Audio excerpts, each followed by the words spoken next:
நமச்சிவாய வாழ்க, நாதன் தாழ் வாழ்க, இமை பொழுதும் சோராதான் ஏகன் தாழ் வாழ்க, தென்னாடுடைய சிவனே போற்றி, எந்நாட்டவர்க்கும் இறைவா போற்றி. வணக்கம், நான் பிரபு. நான் இப்போ வந்திருக்கிற இடம் நாமக்கல் மாவட்டம் சேந்தமங்கலம் வட்டம் கொல்லிமலை அப்படிங்கிற பகுதியில் இருக்கக்கூடிய மாசி பெரியண்ண சுவாமி கோயிலுக்கு வந்திருக்கிறோம். இந்த மாசி பெரியண்ண சுவாமி கோயிலில் பாருங்க, மக்கள் எல்லாம் தினந்தோறும் வந்துக்கிட்டே இருக்கிறாங்க. அவங்களுடைய மனதில் இருக்கக்கூடிய துயரங்கள் நீங்குவதற்காக அவங்க பிரார்த்தனை செய்து கொண்டு வந்துக்கிட்டு இருக்கிறாங்க. இந்த கோயில் பார்த்தீங்கன்னா மிக பல நூற்றாண்டுகளாக பிரசித்தி பெற்ற ஒரு கோயிலாக விளங்கி கொண்டு இருக்கிறது.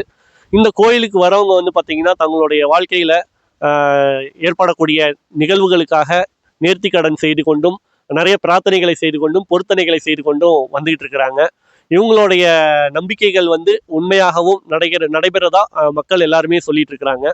இந்த கோவிலோட வரலாறு பல நூற்றாண்டுகள் பழமையான வரலாறு. எனக்கு தெரிந்து சோழர்கள் காலத்திலிருந்தே இந்த கோவில் இருக்கிறதா சொல்றாங்க. அந்த காலத்துல கொல்லியம்பாவை அப்படின்னு சொல்லிட்டு ஒரு தெய்வம் இருந்ததாகவும், அந்த தெய்வம் எதிரிகளிடமிருந்து தப்பித்து வரக்கூடிய மன்னர்களை பாதுகாக்கிறதுக்காக தன்னுடைய கூர்மையான கண்களிலே ஒரு கொல்லிப்பாவையை கொண்டிருந்ததாகவும் சொல்றாங்க. அதே மாதிரி இந்த கோவிலும் பார்த்தீங்கன்னா ஒரு மிக பழமையான கோவிலாக தான் இருக்குது. இந்த கோவிலில் பார்த்தீங்கன்னா ஒரு மன அமைதி வந்த உடனே பார்த்தீங்கன்னா நம்மளுக்கு ஒரு மன அமைதி கிடைக்குது. நல்ல இயற்கையான சூழ்நிலையில இந்த கோயில் அமைந்திருக்குது. இந்த ஊரோட மிக உயரமான பகுதியில் இந்த மாசி பெரியண்ண சாமி கோயில் அமைந்திருக்குது. இந்த கோயிலில் பார்த்தீங்கன்னா ஒவ்வொருவரும் பார்த்தீங்கன்னா அவங்களுடைய வாழ்க்கையில பரவசமான சம்பவங்களை இந்த கோயிலுக்கு நாங்க எங்களோட வாழ்க்கையில நடந்ததா கூறுறாங்க.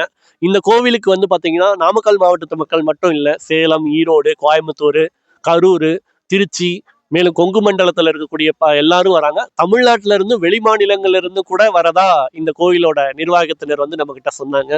ஆகவே இந்த கோவிலுக்கு நம்ம நம்பிக்கையோட இந்த இறைவனை நம்ம பிரார்த்தித்தா நம்ம வாழ்க்கையில நல்லது நடக்குங்கிற நம்பிக்கையோட வாங்க. நாங்களும் அதே நம்பிக்கையோட தான் வந்திருக்கிறோம். இறைவனுக்கு நன்றி.